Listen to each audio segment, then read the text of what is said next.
Salut les petits loups, je suis très heureuse de vous retrouver sur ma chaîne Le Flow est en vous pour une interview de Franck Prevot. Franck, salut. Bonjour Marianne. Je suis très contente en fait de te retrouver. Vous savez que j'aime faire des vidéos de personnes qui m'inspirent parce qu'elles apportent au monde de la valeur et des valeurs auxquelles je suis connectée, des valeurs de partage, des valeurs humaines.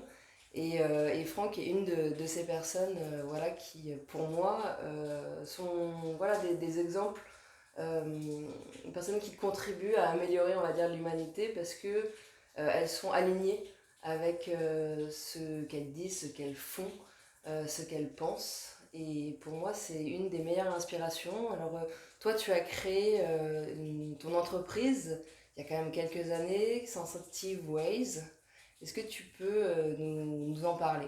Bien sûr, déjà, merci de m'interviewer. Moi, je suis très touché de pouvoir passer ce moment avec toi parce que ça a été une rencontre humaine très riche, très forte et une rencontre, j'ai envie de dire, de sensibilité.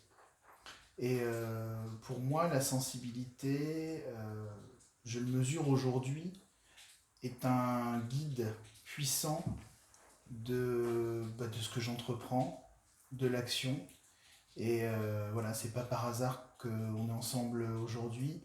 Et quelque part, c'est ce que j'ai voulu promouvoir en créant Sensitive Ways, c'est de mettre cette sensibilité au cœur des processus humains, au cœur de la relation, en tout cas d'attirer l'attention autour de cette question de la sensibilité. D'accord. Parce qu'aujourd'hui, toi, tu accompagnes les personnes, les particuliers, dans des coachings, mais aussi tu es formateur donc dans les entreprises, Ouais. tu es aussi enseignante.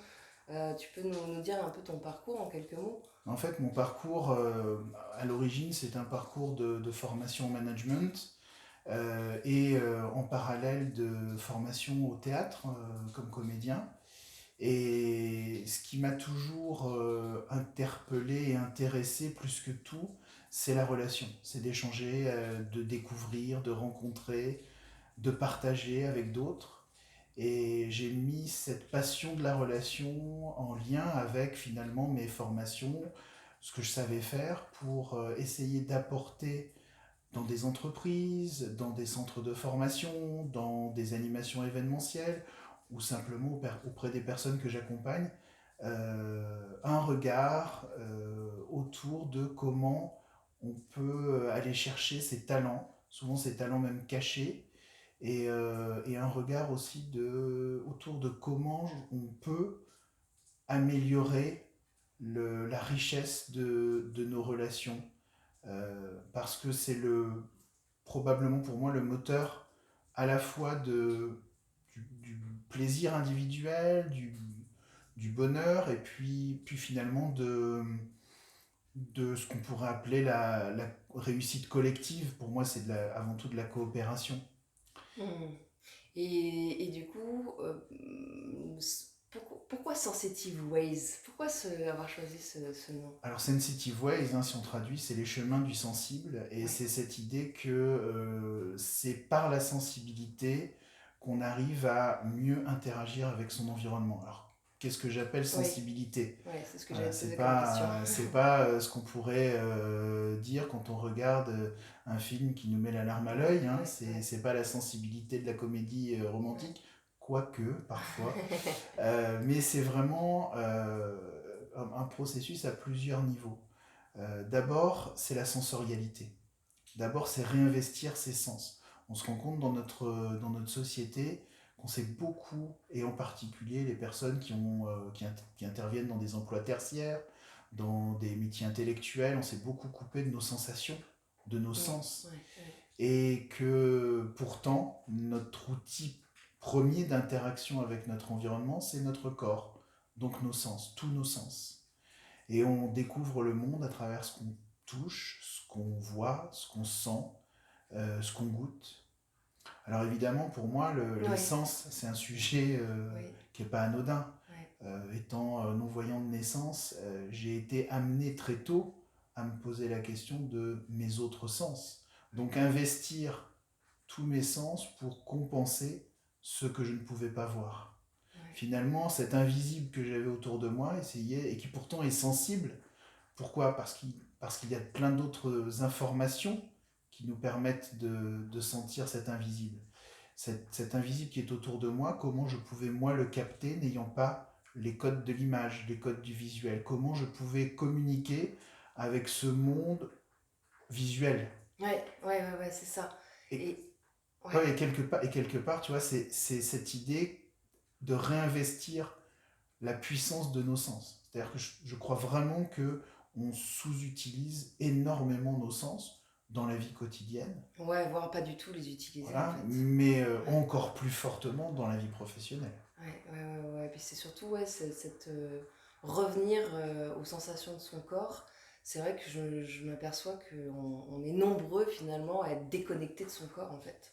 Oui, Complètement déconnectés. Et on va à 100 à l'heure. On n'a pas le temps de se poser, d'aller justement écouter, observer nos sens en fait. Je sais pas si. Et toi justement,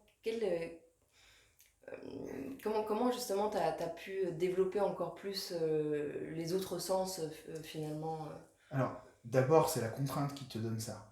C'est le Ouais, fait d'avoir une contrainte qui t'oblige à.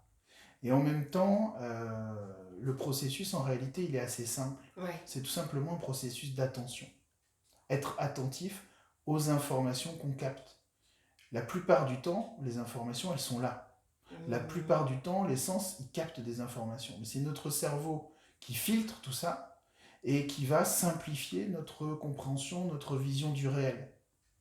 Donc mon travail, moi, c'est de mettre en évidence ça et d'amener les gens à prendre conscience qu'en réalité, ils perçoivent beaucoup plus de choses qu'ils ne les voient au ouais, fond, en ouais, réalité. ouais, C'est-à-dire qu'ils captent beaucoup plus d'informations de leur environnement qu'ils n'en sont conscients.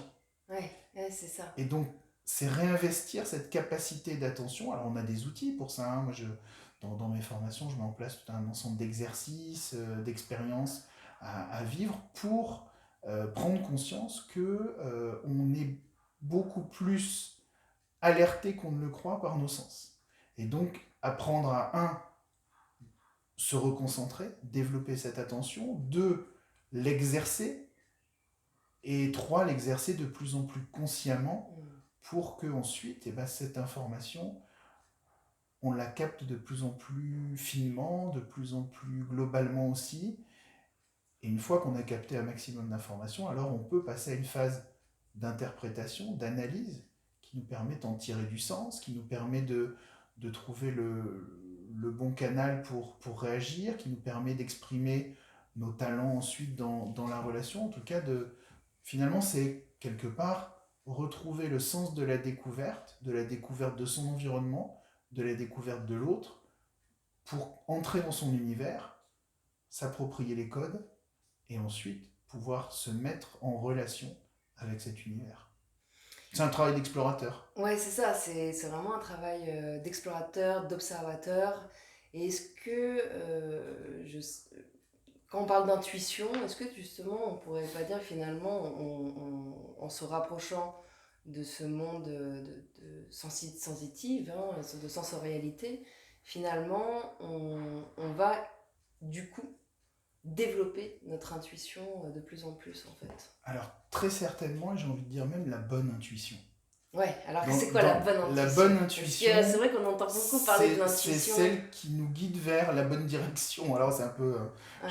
je réponds pas vraiment à la question, mais moi j'entends autour de moi souvent dire ah, méfiez-vous de vos intuitions, hein, les Mmh. intuitions ça vous guide en erreur, etc. Et de fait, il y a ce que je pourrais appeler l'intuition négative, en tout cas une forme d'intuition qui en réalité n'en est pas, qui est juste l'intégration d'une croyance ou d'une représentation de son environnement. C'est par exemple une pensée sur l'autre, une méfiance vis-à-vis de l'autre qui est guidée Mmh. par une peur, et cette peur elle-même est guidée par une représentation qu'on a de l'autre comme un danger potentiel, un inconnu qu'on ne maîtrise pas. Hein. Par Mmh. rapport au handicap, je le vis évidemment très régulièrement, c'est-à-dire que les peurs qu'on peut avoir par rapport à la méconnaissance d'une situation de handicap Mmh. fait que on se trouve dans une situation de méfiance, de peur, qui va créer cette représentation que la personne en situation de handicap sait moins faire que, est moins compétente que, a plus de difficultés à.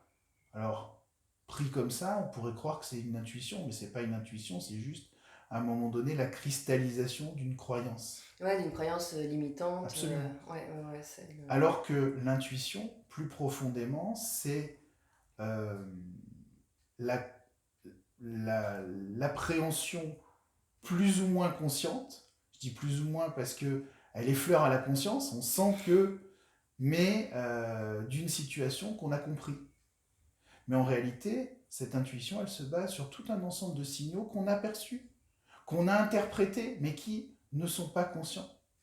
Et effectivement, plus on va développer ses sens, c'est-à-dire plus on va être attentif à l'écoute de ses sens pour capter les informations, les détails, essayer de, dans le paysage, de capter la petite information qui va clocher, le truc qui colle pas avec le tableau général, ou inversement, qui confirme l'hypothèse qu'on a.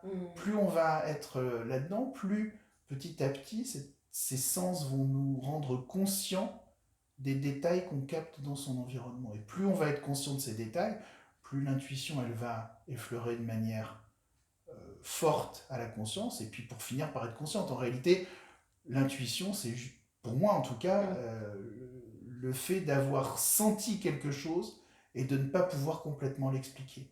Mais si on l'a senti, c'est parce qu'on a capté tout un ensemble de signaux invisibles qui vont dans une direction qu'on a compris. Et tu pourrais nous donner peut-être une façon de faire la différence justement entre la bonne intuition et la mauvaise intuition. C'est vraiment l'idée, ok, quand je vois, voilà, ce serait quoi est-ce que tu aurais un truc Alors la mauvaise intuition, c'est tu rencontres quelqu'un et puis tu regardes son CV et puis tu vois la personne et sans essayer d'entrer en contact, en relation avec elle, avec tes sens, tu te dis, oh, cette personne, je la sens pas. Parce qu'en réalité, tu t'es basé sur des informations limitées pour émettre un jugement ou une évaluation ou que tu as traduit dans un ressenti, mais qui en fait est un ressenti qui est largement basé sur ta représentation de cette personne à partir d'un certain nombre de croyances que tu peux avoir. D'accord. Un exemple d'intuition positive, c'est notre rencontre. Ouais. La première fois qu'on s'est rencontrés, c'était pas compliqué. On a senti qu'on avait des trucs à se dire. Ouais. On savait pas l'expliquer. Non, on se dit, tiens, il y a un truc. Ouais, tu te dis que t'es sur la même longueur d'onde. Voilà, on se dit, on est sur la même longueur d'onde. Ouais, c'est ça. Alors, on se comprend quand. Voilà, si on est dans l'intuition négative, on se dit, bon, ouais, on est sur la même longueur d'onde, mais quand même, quand on regarde Marianne, on a des parcours très différents. Moi, je suis là en tant que formateur, tu participes à une de mes formations. Donc finalement, tout nous amènerait à être dans l'écart, sauf qu'on s'est dit spontanément, on a envie de travailler ensemble, on ne sait pas pourquoi. Voilà, et en fait, dans l'approfondissement de la relation, on se rend compte qu'on a une sensibilité très proche, qu'on a une manière de voir le monde qui est très proche, qu'on a un mode de fonctionnement de la pensée qui est très proche, une utilisation de nos sens. Et donc finalement, il y avait tout un tas d'informations sensibles, mais pas visibles. Et finalement, auxquelles on a su faire confiance parce qu'on s'est laissé guider par notre intuition. Ces informations sensibles, elles sont réelles, hein, c'est-à-dire c'est parfois une tournure de phrase, un mot que tu vas dire, où moi je vais pas consciemment accrocher en me disant tiens, j'aurais dit la même chose. Et en fait, le travail que moi j'essaye d'apporter dans mes interventions, c'est d'essayer de rendre tous ces détails que certains diraient insignifiants, d'autres diront invisibles, et qu'ils le sont en apparence visibles, parce qu'en réalité ils sont sensibles, et qu'en augmentant son niveau d'attention, sa sensorialité, sa sensitivité, et donc au final sa sensibilité, être sensible un peu comme une pellicule photo qui essaye de capter toutes les nuances d'une image, en augmentant tout ça, on arrive à les rendre clairs. Ouais, et tu vois, c'est vrai que lorsqu'on parle de sensibilité, souvent il y a cet amalgame, enfin sensibilité et faiblesse, tu vois. Sensiblerie, émotionnelle, larmoyant. Même, on voit bien, même pour encore aujourd'hui, pour un garçon, on va lui dire mais non mais pleure pas, sois pas sensible. Enfin, il y a encore beaucoup ça en fait. Bien sûr, Et bien sûr. je trouve ça dommage parce que finalement c'est une force incroyable. Absolument, absolument. Et de pas l'utiliser, déjà de pas en avoir conscience que c'est une force, et Mhm. donc du coup de ne pas l'utiliser, de pas utiliser ce potentiel Bien sûr. incroyable qu'on a, je trouve que c'est un gâchis. Donc je suis très très contente que tu nous parles de ces thèmes-là, Ouais. qui pour moi aujourd'hui sont vraiment très très importants en fait. D'ailleurs, ce que tu évoques me fait penser à tous les profils de personnalités un peu atypiques parce que Ouais, hypersensibles ouais, et qui, la plupart du temps, vivent dans, entre guillemets, la douleur de cette c'est ça, hypersensibilité parce qu'elle ouais, n'est pas comprise. ouais, Parce qu'à un exactement. moment donné, on n'en retient que l'émotionnel débordant, on en retient que l'hypersensorialité, ça fait mal quand il y a du bruit, quand il y a trop de lumière, mais finalement, on n'a pas apprivoisé l'outil Ouais, pour s'en servir de manière fine, alors que bah, toutes les personnes, et je suis convaincu qu'il y en a beaucoup qui vont regarder cette vidéo, ouais, ouais. toutes les personnes qui sont dans cette hypersensibilité ont un outil extrêmement puissant, une chance énorme d'avoir cet outil et réapprivoiser cet outil pour mieux interagir avec leur environnement. Ça peut être pour elles une force et un talent, c'est leur talent quelque part. Ouais, C'est c'est leur ça, talent. c'est leur talent. C'est leur talent Caché, et comme on dit tout à l'heure. leur talent caché. Ouais, c'est vraiment ça. Et c'est tout. Bah, c'est un apprentissage en fait. C'est vrai qu'à partir du moment où on a conscience, on va être guidé finalement vers les bonnes personnes, comme toi par exemple, qui vont nous guider, nous apprendre finalement à comment se reconnecter à ses sens, comment se reconnecter à son corps, comment se reconnecter à son intuition pour justement améliorer sa qualité de vie d'abord, hein, sa relation à soi d'abord et donc la relation aux autres. Ouais. Et aujourd'hui, c'est vrai que pour moi, la relation, c'est vraiment c'est la base en fait de toute du vivre ensemble en fait. C'est vraiment la base et c'est vrai qu'on s'aperçoit hein, dans les écoles, dans l'éducation, etc., qu'il y a vraiment un manque à ce niveau-là. En tout cas, moi, c'est ce que j'observe, c'est ce que je vois, c'est ma perception. Hein. Mais parfois, je me dis, ouais, il y a vraiment beaucoup de travail à faire Bien sûr. Ouais. à ce niveau-là. Et du coup, toi aussi, tu enseignes à HEC, c'est ça? Alors, j'interviens à HEC sur des formations pour les entreprises et c'est intéressant parce que justement, j'y apporte toute cette dimension sensorielle Ouais. et notamment pour bah, apprendre à sortir de sa zone de confort, pour réexplorer le monde, pour entrer en relation avec l'autre, pour innover. Et je développe beaucoup d'ateliers sensoriels et c'est très très puissant de se rendre compte que par exemple, simplement en fermant les yeux, en découvrant des objets, des senteurs à l'aveugle, en expérimentant le fait d'échanger sans pouvoir se regarder, les autres sens prennent le relais, et puis on réalise la richesse de ce qu'on peut capter, on monte son niveau d'attention, et donc on a l'impression au début de perdre ses repères, de sortir de sa zone de confort, mais bah, une fois qu'on entre dans cette exploration, alors on découvre beaucoup de choses sur l'univers de l'autre, sur soi-même aussi, sur sa manière d'écouter, de fonctionner, Ouais. sur ce qui nous aide à nous concentrer, sur ce qui nous permet d'ancrer ses sens, de vraiment capter nos sensations.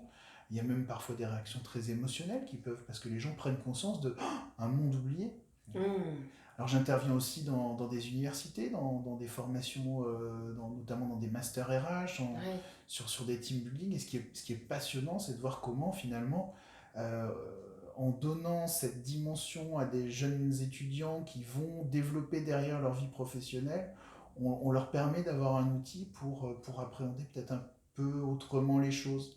Comment il y a aussi des gens qui ont des très très belles sensibilités, beaucoup de richesses, et finalement qui les éteignent pour rentrer dans la norme, alors qu'en réalité, ce serait au contraire des outils de développement pour eux-mêmes, mais aussi pour les équipes qui vont avoir à accompagner. Donc là, il y a vraiment pour moi des messages forts que, je, que je peux partager avec eux quand j'ai la chance d'intervenir sur ces sujets-là.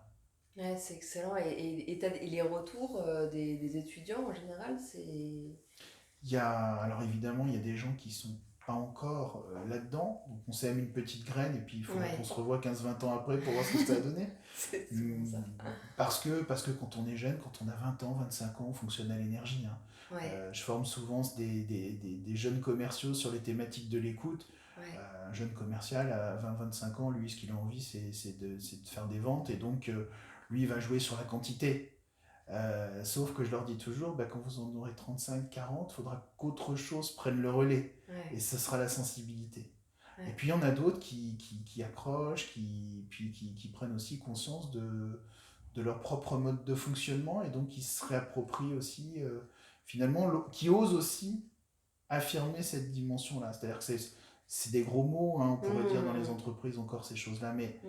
euh, bien utilisées, euh, en lien avec de véritables compétences techniques, avec une qualité de fonctionnement relationnel nécessaire en termes de coopération, de confiance. Enfin, il y a quand même un certain nombre de comportements à apprendre, hein, mais cette chose-là, en lien avec ces comportements, cette sensibilité-là, elle va donner véritablement un plus, je pense. Ah, mais c'est évident, moi je. Aujourd'hui, on se préoccupe énormément du bien-être. Oui, Euh, le bien-être en entreprise, il ne va pas passer que par des actions ponctuelles oui, qui finalement sont des petits moments de détente, mais le fond du sujet, c'est la relation. C'est notre capacité à développer de la relation riche. C'est notre capacité à trouver du sens à ce qu'on fait. Tout ce qui va être notre moteur et notre lien avec l'environnement. Et ça passe encore une fois par cette sensorialité, cette sensibilité. ouais, c'est vrai qu'aujourd'hui, je pense que plus les personnes vont prendre conscience du potentiel de cette sensorialité, de leur sens, de cette reconnexion à eux finalement, hein. C'est vraiment une reconnexion à soi. Et plus justement on va aller vers plus de coopération, plus de partage, plus d'échanges, plus d'authenticité, je pense. Et donc, et du coup, on va vraiment incarner qui on est, vraiment. Là, je rentre, parce que pour moi, c'est un thème aussi important, pour moi, incarner qui on est, Ouais. vraiment. Se donner. C'est tellement. C'est tellement beau finalement de pouvoir jouer sa note à soi dans cette, voilà, dans cette symphonie finalement. On a chacun une note à jouer et c'est Ouais. vrai que bah, voilà, quand on est un peu à côté, c'est-à-dire justement quand on n'est pas dans cette intériorité, dans cette sensibilité, etc., on peut souvent être à côté ou être dans cette note qui sonne pas vraiment la sienne, quoi. Donc pour moi c'est vraiment C'est essentiel aujourd'hui, ouais. c'est une symphonie des univers intérieurs, hein, Ouais, des imaginaires, de nos univers. Et je dis souvent dans mes formations, finalement, sur la question de la communication, de la coopération, que le point de départ, c'est notre capacité à entrer dans l'univers de l'autre. ouais. Et notre capacité à entrer dans l'univers de l'autre, elle dépend d'une chose, c'est notre recherche de cet univers. C'est-à-dire qu'il faut s'y intéresser, être curieux, puis ensuite aller avec le bon niveau d'attention, de curiosité, de questionnement. Il ne faut pas hésiter à poser des questions à l'autre, à lui demander ce qu'il aime, ce qu'il n'aime pas. Moi, j'utilise beaucoup le portrait chinois. Si Mmh. tu étais une fleur, si tu étais une musique, si tu étais... Parce que c'est des images qui nous parlent de l'autre, de son univers. Ouais. Et finalement, j'explique après que une fois qu'on a pu aller à la découverte, il faut aussi partager sur son univers à soi, c'est-à-dire Mmh. se donner à connaître, donc laisser aussi l'autre nous questionner. Et puis au final, coopérer, c'est harmoniser ça. C'est-à-dire comme des instruments de musique qui se racontent chacun leur tessiture, ce qu'ils peuvent jouer, etc. Au bout d'un moment, quand on veut jouer ensemble, on fait ce travail-là et ensuite on s'accorde et chacun jouant sa partition, on fait le concert. Et ça, pour moi, c'est très important, cette idée de on connaît les capacités de l'autre instrument, on parle des siennes, on s'harmonise et ensuite on joue ensemble. pour moi, le point de départ de ça, c'est si j'avais un seul conseil à donner, Ouais, justement, j'allais te poser c'est la question. l'admiration. L'admiration? Comment ça? C'est l'admiration, c'est-à-dire se laisser envoûter, j'ai envie de dire, en tout cas, se laisser séduire, se laisser intéresser, interpeller par l'autre. C'est-à-dire se mettre dans une situation euh, d'explorateur émerveillé. C'est-à-dire, on veut avoir plaisir à découvrir, être Comme un curieux. enfant, quoi. Comme un enfant, C'est ça. exactement, oui, ce sens de la découverte, mais de la découverte émerveillée, pas Ouais. oh, je découvre, ça sent mauvais là, non, c'est vraiment cette découverte de waouh, Ouais. c'est beau, je suis curieux, j'ai envie d'en savoir plus, voilà, Ouais. D'expérimenter, quoi, en oui, fait. C'est d'expérimenter, ça, hein, c'est quand on est dans l'expérience, on... presque envie de dire tomber amoureux de ce qu'on découvre, hein, c'est Ouais. cette idée Ah, c'est pas mal, ça. Tomber amoureux de ce qu'on de, découvre. ouais, J'aime bien. alors je l'ai pas inventé, hein, je l'ai appris, on me l'a partagé et je l'ai découvert par les rencontres que j'ai faites et aujourd'hui, bah, moi aussi j'ai envie de le dire et de le partager parce que j'ai beau retourner la question dans tous les sens, au final je reviens toujours à ça. Et alors, pour finir l'interview, est-ce que tu aurais, voilà, juste... qu'est-ce que tu voudrais nous dire là de toi? Comment toi, tu te, tu te définirais? Wow. C'est comme un...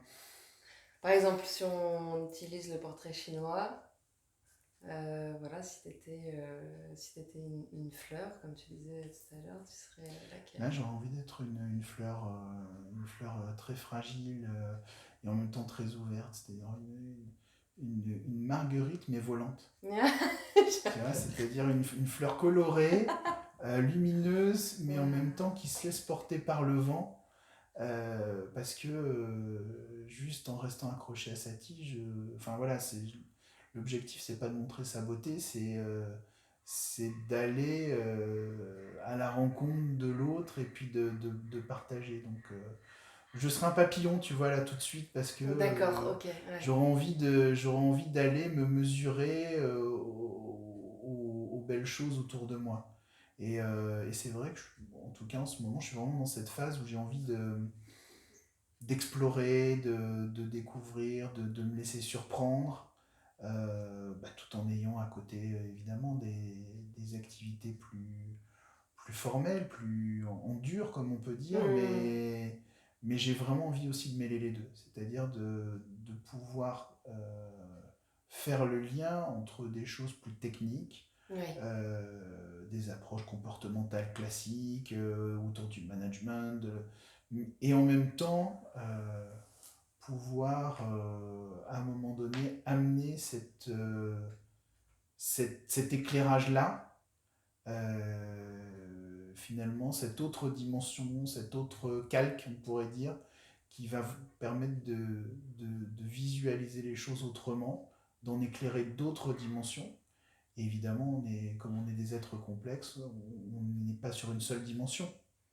Donc c'est la compréhension de cette superposition de dimensions qui nous rend riches, qui fait qu'on a beaucoup de choses à découvrir de l'autre et qui fait qu'on a beaucoup de choses à co-construire ensemble. Oui, c'est ça. Et c'est vrai que bah, c'est beau. C'est beau. Moi, c'est pour ça que je suis très heureuse aujourd'hui de faire cette interview avec toi voilà, pour transmettre justement ces messages. Et c'est vrai que bah, si vous avez voilà, cette vidéo, cette interview vous a plu, si elle vous a parlé, voilà, si vraiment vous avez senti qu'il y avait quelque chose en vous à l'explorer, n'hésitez pas à aller bah, vers Franck pour ça, parce qu'il va vraiment vous accompagner dans cette, voilà, dans cette perspective, avec la bienveillance. Moi, c'est ça que j'adore avec Franck, c'est vraiment, on est vraiment dans cette bienveillance et dans le bienveillance, mais hyper pro, quoi. Donc, c'est du solide. Il y a vraiment un ancrage et c'est important aujourd'hui justement d'être dans cette en même temps voilà dans cette ouverture et bien solide, bien ancré pour pouvoir justement s'épanouir, quoi. En tout cas, voilà, c'était vraiment super intéressant. Je pense qu'on va, enfin, si t'es ok, j'aimerais bien faire d'autres interviews sur d'autres thèmes Avec plaisir. et pour vous donner d'autres pépites, vraiment des outils concrets. Voilà, je réinviterai Franck à des interviews pour qu'il vous donne encore voilà, toutes ces pépites. Parce Hyper qu'il a, honoré. ouais, mais parce Écoute, qu'il a merci. voilà, il y a plein de choses, hein. C'est vraiment un trésor, Franck. Donc voilà, je suis heureuse de pouvoir vous partager Pas trop, ces parce qu'après pépites. je rentre plus dans ton fauteuil. Bon, il est grand, il y a encore la place. Mais... Voilà, En tout cas, merci merci à encore à toi. toi. Et puis je vous dis à très vite, les petits loups. Prenez soin de vous et que le flow soit en vous. Ciao.